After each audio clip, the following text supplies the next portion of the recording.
Assalamualaikum warahmatullahi wabarakatuh. Perkenalkan, nama saya Hafiz dari Universitas Islam Yasni Bungo, peserta PKDP UIN STS Jambi tahun 2026. Pada kesempatan kali ini, saya akan menampilkan sebuah bahan ajar dengan materi yaitu puasa.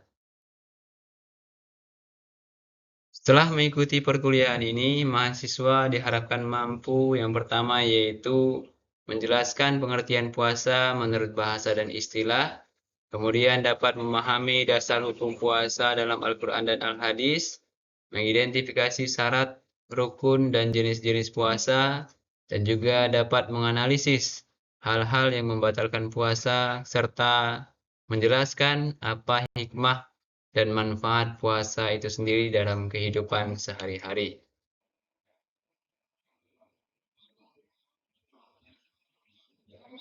Puasa itu sendiri merupakan salah satu rukun Islam yang wajib dilaksanakan oleh setiap muslim yang memenuhi syarat.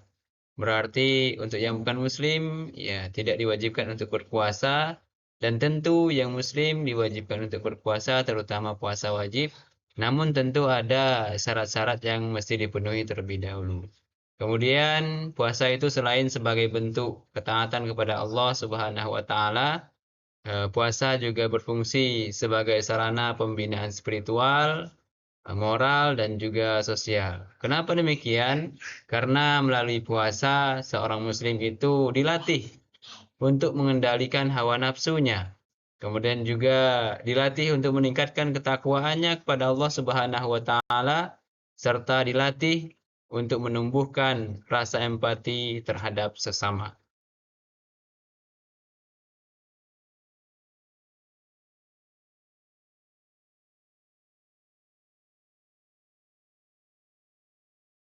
Kemudian kita akan melihat apa sih pengertian dari puasa itu sendiri. Jadi selain kita membicarakan tentang puasa, ya tentu kita harus tahu apa arti dari puasa itu. Nah, berkenaan dengan pengertian puasa, secara bahasa atau etimologi, bahwa puasa itu berasal dari bahasa Arab, yaitu as-saum, soma yasumu saumun, ataupun disebut juga dengan asyam, yang berarti yaitu menahan diri, atau al-imsak. Kemudian secara istilah atau terminologis, bahwa puasa itu adalah menahan diri dari segala sesuatu yang dapat membatalkan puasa. Sejak terbitnya fajar hingga sampai terbenamnya matahari dengan niat karena Allah Subhanahu wa taala. Atau biasa disebut as-saumu huwal imsaku anil mufattirati min tulu'il fajri ila ghurubis syamsi ma'an niyati. Nah, begitulah pengertian dari puasa dipandang dari bahasa maupun istilah. Seterusnya, selain kita mengetahui pengertian ataupun definisi daripada puasa itu sendiri, kita juga harus tahu dasar hukum untuk berpuasa. Nah, tentu kita sebagai seorang muslim, dasar hukum utama kita adalah Al-Quran dan Al-Hadis. Nah, dari Al-Quran yaitu surah Al-Baqarah ayat 183 yang berbunyi A'udzubillahi minasyaitonirrajim. Bismillahirrahmanirrahim. Ya ayyuhalladzina amanu kutiba alaikumusiyam kama kutiba alal ladzina min qablikum la'allakum tattaqun. Hai orang-orang yang beriman, diwajibkan atas kamu untuk berpuasa sebagaimana diwajibkan atas orang-orang sebelum kamu agar kamu bertakwa. Itu dasar puasa dari Al-Quran, yaitu Quran Surah Al-Baqarah ayat 183. Kemudian dari Al-Hadis, Bunyal Islamu ala khamsin. Syahadatu an la ilaha illallah wa anna Muhammadar Rasulullah. Wa iqamis shalah wa ita'iz zakah wa shaumi Ramadan wa hijjul baiti man istata'a ilaihi sabila. Rawahu Bukhari wa Muslim. Islam itu didirikan atas 5 perkara.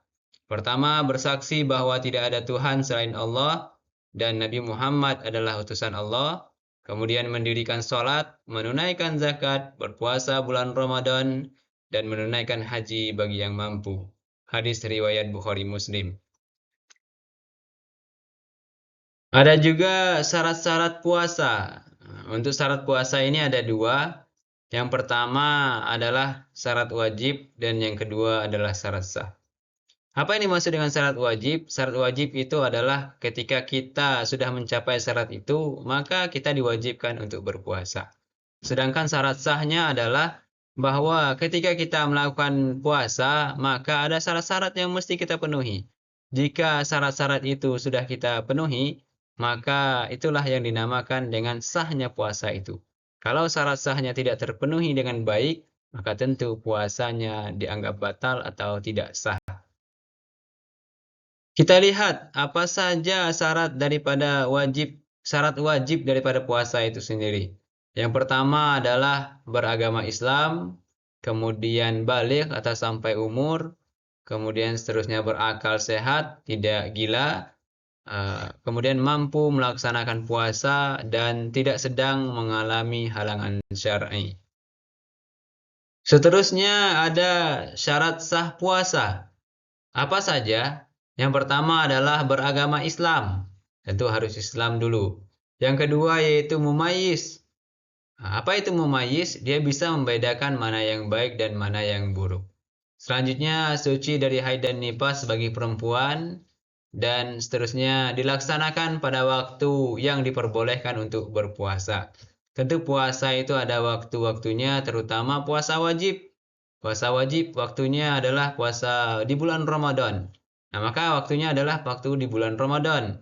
Jika dikerjakan di luar bulan Ramadan, berarti itu tidak termasuk kepada puasa wajib bulan Ramadan.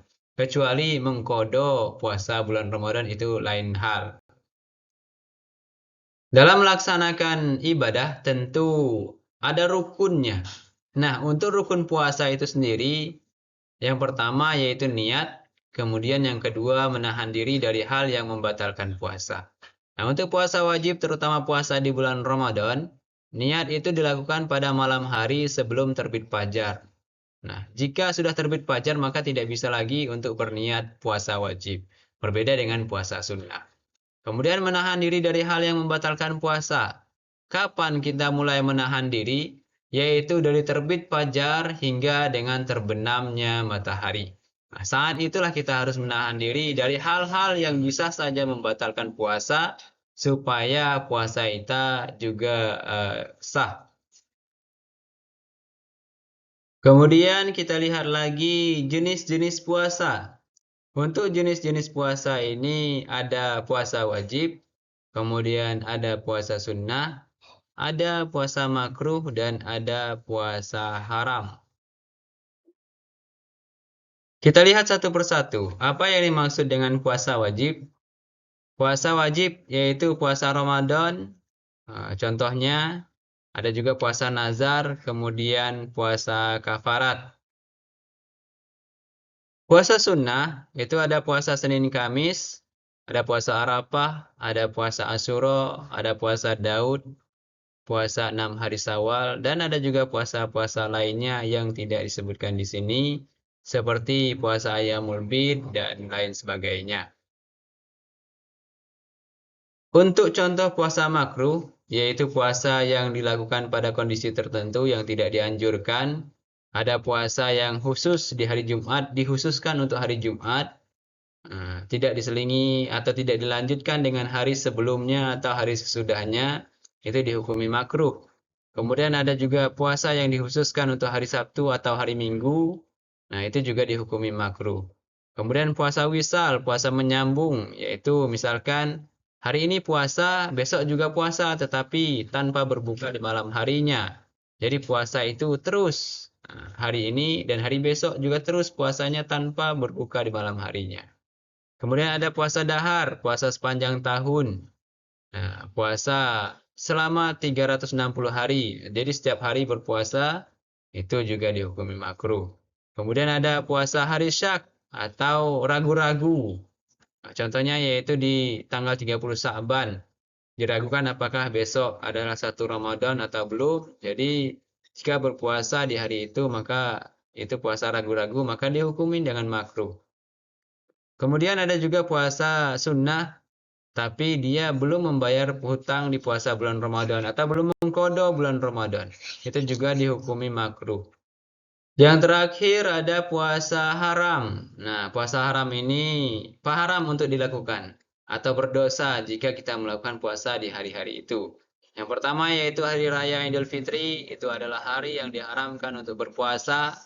Kemudian hari raya Idul Adha tidak boleh berpuasa, dan hari Tasyrik 3 hari setelah hari raya Idul Adha, yaitu di hari tanggal 11, 12 dan 13 setelah Idul Adha. Nah, kita sudah tahu apa pengertian dari puasa dan macam-macam puasa dan seterusnya. Tentu kita juga harus mengetahui apa saja hal-hal yang membatalkan puasa supaya puasa kita memang benar-benar dinyatakan sah. Nah, adapun hal-hal yang membatalkan puasa, yang pertama adalah makan dan minum dengan sengaja. Kemudian muntah dengan sengaja, berhubungan suami istri pada siang hari bulan Ramadan, itu juga membatalkan puasa. Keluar darah haid ataupun nifas, kemudian murtad, keluar dari agama Islam, dan hilang akal oleh sebab gila atau pingsan. Nah, ini juga membatalkan puasa. Terusnya, siapa saja orang-orang yang mendapatkan keringanan untuk berpuasa atau rukhsah dari puasa, keringanan untuk bisa tidak melakukan puasa. Yang pertama yaitu orang sakit, yang kedua adalah musafir, yang ketiga lansia yang tidak mampu untuk berpuasa, seterusnya ada ibu hamil dan menyusui, dan orang yang mengalami kondisi darurat tertentu, pekerja berat, atau orang itu sedang menyelamatkan nyawa orang lain. Kemudian setelah kita melaksanakan puasa, tentu ada hikmah dari puasa itu sendiri. Tentu ada hikmah dari ibadah yang kita lakukan ini. Apa hikmahnya? Hikmahnya yang pertama adalah dapat meningkatkan ketakwaan kita kepada Allah Subhanahu wa taala. Kemudian dapat melatih kesabaran dan pengendalian diri, menumbuhkan empati kita terhadap kaum duafa, kemudian menjaga kesehatan jasmani dan rohani, serta dapat memperkuat solidaritas sosial umat Islam. Ibadah puasa ini memiliki keterkaitan dengan sikap moderasi beragama.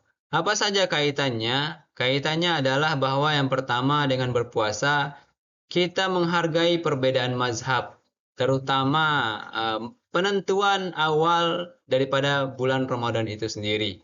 Kemudian menumbuhkan sikap toleransi, kita dapat menghormati orang yang memiliki uzur syar'i sehingga tidak berpuasa, dan kita tidak melakukan stigma ataupun penghakiman terhadap praktik ibadah orang lain. Seterusnya, kita membangun kepedulian sosial, mengajarkan kepada kita empati terhadap masyarakat yang kurang mampu, kemudian juga didorong untuk melakukan kegiatan sosial sedekah dan berbagi selama bulan Ramadan. Nah, seterusnya, dapat mengembangkan sikap anti-ekstremisme, di mana memahami bahwa Islam itu memberikan kemudahan ataupun rukhsah bagi yang mengalami kesulitan, menolak pemahaman keagamaan yang terlalu kaku ataupun terlalu longgar, kemudian dapat memperkuat kerukunan dan komitmen kebangsaan. Bagaimana caranya? Yaitu dengan cara menjaga harmoni dengan pemeluk agama lain selama bulan Ramadan, dan kemudian menjadikan puasa itu sebagai sarana untuk membangun persaudaraan, toleransi, dan persatuan bangsa. Nah, setelah kita memahami materi daripada puasa itu sendiri, maka saatnya kita melihat bagaimana kasus-kasus yang terjadi berkenaan dengan materi puasa. Nah, untuk kasus ini, mahasiswa akan dibagi ke dalam 3 kelompok.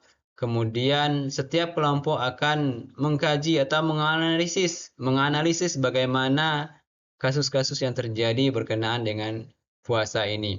Yang pertama kasusnya adalah perbedaan pendapat mengenai awal mula bulan Ramadan. Kemudian yang kedua, menghormati orang yang berpuasa. Yang ketiga yaitu penggunaan obat-obatan saat berpuasa. Itulah yang akan dianalisis oleh setiap kelompok, dibagi ke dalam 3 kelompok mahasiswa tadi, 1 kelompok 1 studi kasus.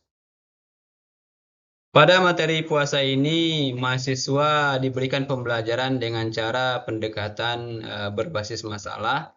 Jadi mahasiswa dibagi ke dalam 3 kelompok tadi, kemudian ditugaskan untuk menganalisis bagaimana pendapat para ahli tentang ketiga masalah tadi dan kemudian menyajikan hasil daripada analisisnya. Setelah itu barulah disimpulkan, kemudian di akhir pembelajaran diberikan tugas untuk minggu yang akan datang, yang mana tugasnya adalah yang pertama membuatkan resume mengenai studi kasus yang telah dibahas per kelompok tadi, kemudian berdasarkan 3 pendapat ahli yang diambil dari buku ataupun artikel terbaru, dan tugas itu dikirimkan ke link Google Drive yang ada di sini. Demikian saja bahan ajar yang dapat disampaikan pada kesempatan yang baik ini. Terima kasih atas segala perhatian dan mohon maaf untuk segala kehilapan. Sebelum ditutup ada sebuah pantun, daun selasih di atas batu, terima kasih and thank you. Assalamualaikum warahmatullahi wabarakatuh.